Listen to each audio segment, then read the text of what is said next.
Hello everyone, this is Dr. Teresa Hoadley and we are going to talk about the syllabus tutorial.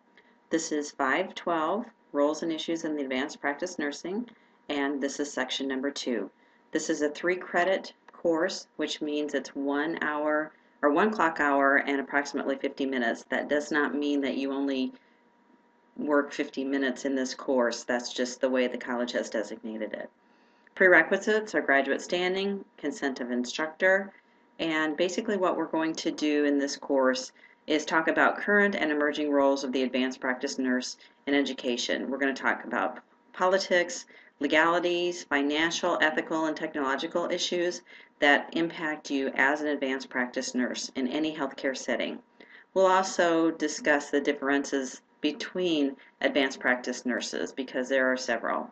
Again, I have names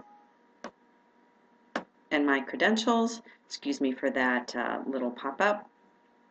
And my office is 715. In the other tutorial, I did explain that my office phone and my home phone are listed, but my preference is my cell phone where you can text me as well as call me.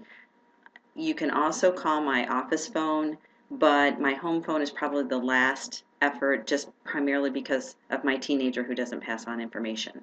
My email is listed as well as my hours. Again, if you need to call me, don't hesitate to, because I will definitely take your calls. The objectives are set by the college at the master's level, so you can differentiate, analyze, develop, and establish your goals for personal growth.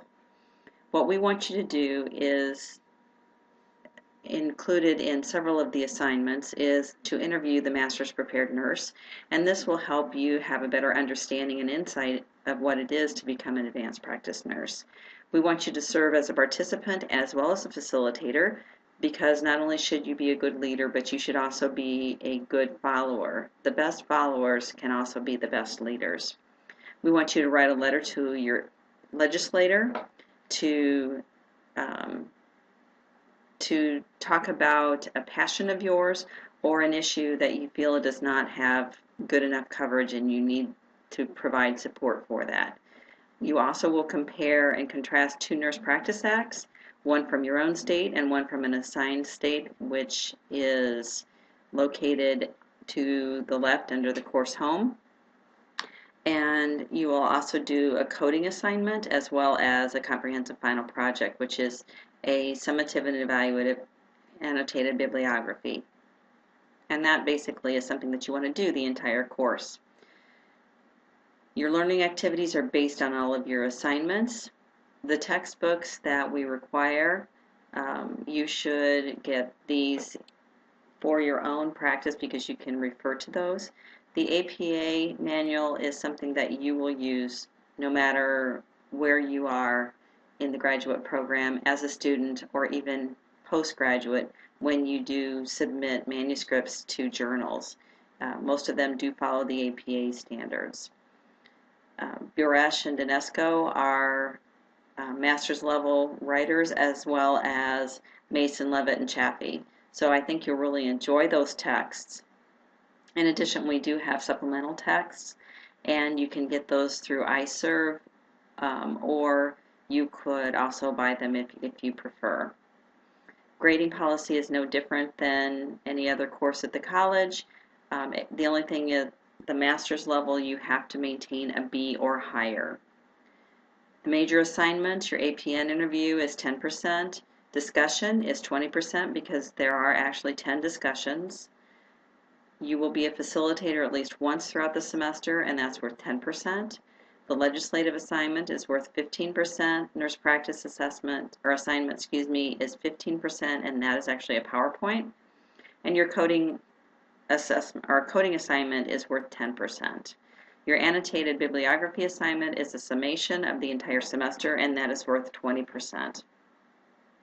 As far as the course policies, we expect you to attend during online threaded discussions, and they again will run Sunday through Saturday.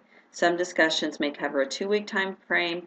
Finance is about the only one that I know that will cover that, and that includes the coding assignment as well. We expect you to be respectful of one another.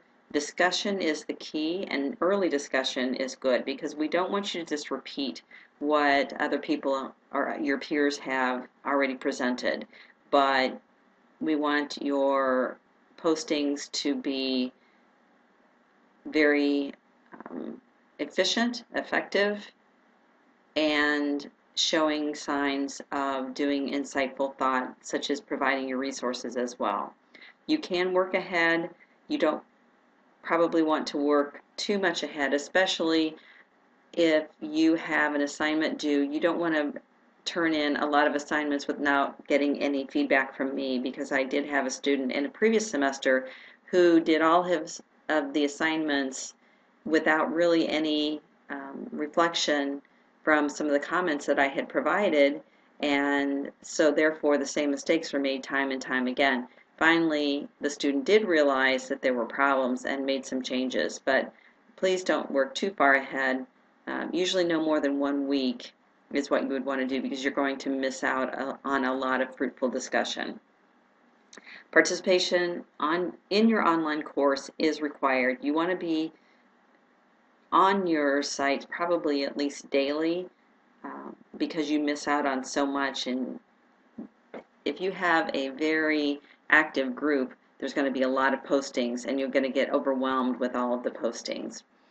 I will make every effort to return your written assignments within 12 business days, but usually I'll try to get them back to you as soon as possible, just because I know you want my feedback. And discussion and facilitator feedback will be posted the following week. Again, academic dishonesty is no different than any other syllabus that you have read while you're at the college. Lifting exact word strings of 5 to 9 words from another author's work is plagiarism. And if any of you are publishing, something that I didn't know until I was publishing my dissertation is that you can actually self-plagiarize. Even though you wrote it for one journal, and if you would lift 5 to 9 words, even though it's your own writing, to another journal, that's considered to be self-plagiarism. So you learn something new every day. We do not have tests. You don't have to worry about that. Late assignments, please let me know if you think you're going to have a late assignment. Maybe your computer crashed, maybe you have internet access problems. Let me know so that we can work something out. And every assignment must be turned in as long as it's not more than 1 week late. Assignments received more than 1 week late generally will not be accepted, but again, it depends on the circumstances. Lateness in submitting required assignments electronically without notification of the instructor result in a 5% deduction each day the assignment is late. So, communication is the key. Course and faculty evaluations will be completed the last 2 weeks of the semester, and they will be completed online, so you can find them in doc sharing. Also, you want to make sure that you achieve that B or higher, because you are at a master's level, so we expect a lot more. And I think that you'll realize that a master's degree becomes more your degree than the baccalaureate, and you really will want to succeed and do very well. It's just a very motivating thing to be in a higher education course. When you save your files, make sure that you submit them with the course, which is 512, your last name, and a brief assignment name. So if you were turning in your APN interview, it would be 512, your name, and APN interview. If you don't, it could result in point reductions, because I may not know who has submitted this.